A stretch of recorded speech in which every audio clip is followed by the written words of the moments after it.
Bienvenue sur Up TV Santé. Bonjour Stéphane Boyer. Bonjour Rebecca. Vous êtes le directeur général EMEA, Europe, Moyen-Orient, Afrique, de la société Arteris. Arteris, c'est une start-up qui est née en 2013 à San Francisco. Votre clé d'entrée, c'est le deep learning, l'intelligence artificielle au service de la santé dans le champ de l'imagerie médicale. En disant ça, j'ai dit beaucoup et en même temps très peu. Vous pouvez me préciser exactement comment vous travaillez ? Oui, alors Arteris, en effet, c'est une société américaine d'origine qui est fondée maintenant depuis quelques années et qui s'est spécialisée dans la fabrication d'algorithmes en deep learning pour les radiologues. L'objectif de ces algorithmes, c'est de leur amener de la productivité, de leur amener de la qualité, de les aider dans un certain nombre de problématiques qui sont aujourd'hui les grandes problématiques de la radiologie, être mieux homogène dans les diagnostics, pouvoir absorber des flux qui sont de plus en plus importants et sur lesquels ils ont besoin aujourd'hui d'aide parce que le nombre d'images explose dans le monde et le nombre de radiologues, lui, n'explose pas.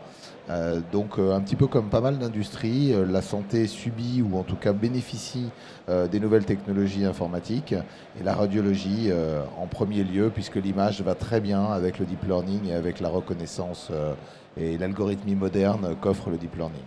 Alors, vous construisez des algorithmes pour analyser des données d'imagerie de santé. J'aimerais comprendre comment, justement, vous travaillez collectivement sur ces algorithmes de santé, parce que vous avez des équipes informatiques dans cette entreprise, mais aussi des équipes de médecins. Oui, on travaille avec des médecins, on travaille aussi dans un univers qui est ouvert. Alors, le propos d'Arteris par rapport à ces algorithmes, c'est de les avoir hébergés sur un cloud qu'on appelle un cloud natif. Donc nous sommes partenaires d'une grande société de fournisseurs de cloud mondial qui va nous permettre de rendre accessibles ces modèles aux radiologues à travers la possibilité d'intégration dans leur flux de travail quotidien. Et comme toute l'informatique aujourd'hui moderne, c'est la possibilité aussi pour nous d'ouvrir à des modèles externes qui peuvent être fabriqués par des médecins, qui peuvent être fabriqués par des centres de recherche ou par d'autres startups, de façon à ce qu'on puisse offrir aux médecins via ce cloud un catalogue des meilleures solutions ou des solutions qu'ils préfèrent pour mieux traiter leurs patients. Alors si je comprends bien, justement, si je suis radiologue dans mon cabinet ou dans un hôpital, si j'utilise votre solution, finalement, je vais verser mon imagerie médicale du patient que je suis en train de voir sur une plateforme partagée et qui va permettre de comparer ou de faire cette analyse de cette image parmi en fait, des milliers d'images et donc de pouvoir personnaliser, affiner l'analyse de la situation en question. Tout à fait. Quand vous êtes un radiologue, vous allez produire de l'image à travers vos différentes modalités, qu'elles soient le scanner, l'IRM, la radiologie conventionnelle, et vous allez travailler au sein de votre worklist pour pouvoir voir l'ensemble des patients qui sont en cours de diagnostic dans votre flux de travail. L'ensemble de ces examens ont préalablement été chargés dans notre cloud au fil de l'eau avec un système d'anonymisation pour respecter la confidentialité des données patients. Et à partir de là, vous allez avoir la dans cette worklist de récupérer une information plus ou moins enrichie selon ce que vous souhaitez de notre part.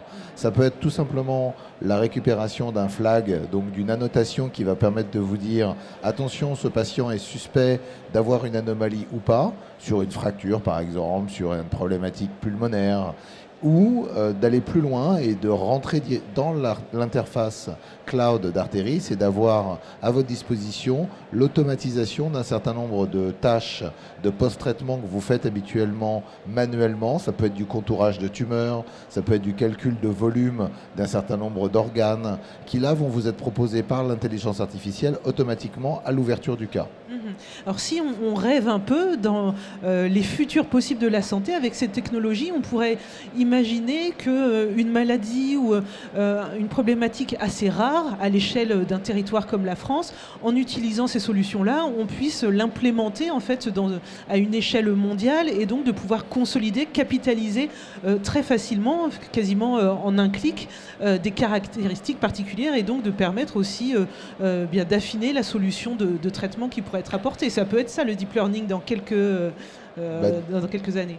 Disons que si vous associez le deep learning avec la notion de big data, qui va très bien avec le cloud, vous allez avoir plusieurs effets bénéfiques. L'un des premiers effets bénéfiques, c'est en effet ce que vous êtes en train de dire, c'est-à-dire d'homogénéiser les pratiques et de pouvoir avoir le même niveau d'information pour le radiologue, qu'il soit jeune, vieux, qu'il soit fatigué, donc en début de journée, en fin de journée, ou qu'il ait des niveaux de compétences qui peuvent être différents d'un pays à l'autre ou d'une région à l'autre. Ça va être aussi la possibilité pour lui de travailler dans une communauté, donc de pouvoir demander l'avis d'un expert ou d'un autre collègue radiologue qui serait mieux à même de traiter cette pathologie, parce qu'aujourd'hui la radiologie se spécialise. C'est très difficile pour un radiologue d'être au même niveau sur toutes les anatomies, sur toutes les modalités, sur toutes les pathologies. Et puis ça va être aussi la possibilité demain d'aller vers le prédictif. Alors justement, le prédictif, très rapidement, en quelques mots, je lisais que des chercheurs du MIT ont justement développé une intelligence artificielle qui permet, en faisant de l'analyse d'imagerie, de pouvoir repérer un potentiel cancer du sein 5 ans avant sa survenue. Là aussi, vous travaillez sur des questions de prédictif chez Arteris ? Oui, tout à fait. Donc, c'est vrai que le premier intérêt du deep learning, c'est déjà d'automatiser, de donner de la productivité, de donner de l'homogénéité. Après, il est évident que la possibilité d'utiliser des technologies cloud permet d'aller vers du big data. Donc, au lieu d'analyser, comme on le fait aujourd'hui, des cohortes de 100 ou de quelques milliers de patients sur une pathologie, on peut imaginer demain qu'on va analyser des cohortes de centaines de milliers, voire de millions de patients.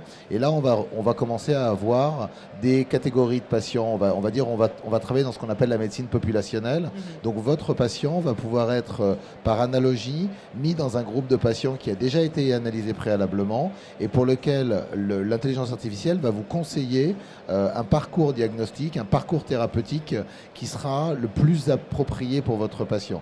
Et là, on commence à rentrer dans le prédictif et on commence à pouvoir imaginer la puissance de ce type de médecine moderne pour pouvoir anticiper l'avenir d'un début de pathologie et éviter qu'elle se dégrade et améliorer son traitement. Et d'ailleurs, donc, vous travaillez sur ces questions, sur le thème du cancer du poumon et bientôt le cancer du sein chez la femme fera partie de vos champs d'investigation et de travail. Oui, chez Arteris, on a déjà un marquage CE et un agrément FDA pour le marché américain d'un certain nombre de nos algorithmes. En revanche, le prédictif, ça reste encore pour nous la R&D.